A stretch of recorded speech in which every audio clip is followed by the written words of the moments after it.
സഹകരണ ബാങ്കിൽ നിന്ന് വീട് വെക്കാൻ വേണ്ടി ലോണ് വേണമായിരുന്നു. നിനക്കോ? ഓ, എത്ര സെന്റ് സ്ഥലം ഉണ്ട് നിനക്ക്? 7 സെന്റ് ഉണ്ട്. 7 സെന്റ് സ്ഥലം അല്ലേ? അത് എന്താ അറിയോ ഉണ്ണിയെ, ഓ, ഇപ്പൊ ഈ സഹകരണ ബാങ്കിൽ നിന്നൊന്നും ലോൺ അങ്ങനെ കൊടുക്കണില്ലേ. കാരണം ഈ 5 സെന്റിന് താഴെയുള്ളവർക്ക് ലോൺ കൊടുത്തിട്ട് ജപ്തി ചെയ്യാൻ ചെല്ലുമ്പോ അങ്ങനെ പാടില്ല എന്നൊരു നിയമം വന്നിട്ടുണ്ട് ഇപ്പൊ. അല്ല സുഹൃത്താ, ലോൺ എടുക്കുന്നത് വീട് വെക്കാനല്ലേ, ജപ്തി ചെയ്യാനല്ലല്ലോ. അല്ല, ലോൺ എടുത്തു കഴിഞ്ഞാൽ എന്തായാലും ജപ്തി ചെയ്യേണ്ടി വരുമല്ലോ.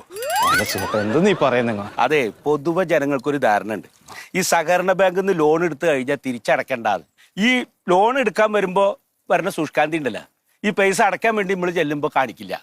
അപ്പൊ അവര് ബാങ്കിന് നേരെ ആത്മഹത്യാപേക്ഷ മുടക്കും. അതുകൊണ്ടാ പരിപാടിയൊക്കെ നിർത്തിവെച്ചേക്കപ്പോ. സുഹൃത്താ, ഞാനൊരു പാർട്ടിക്കാരനല്ലേ, എത്ര ജാഥയിൽ ഞാൻ പങ്കെടുത്തിട്ടുണ്ട്.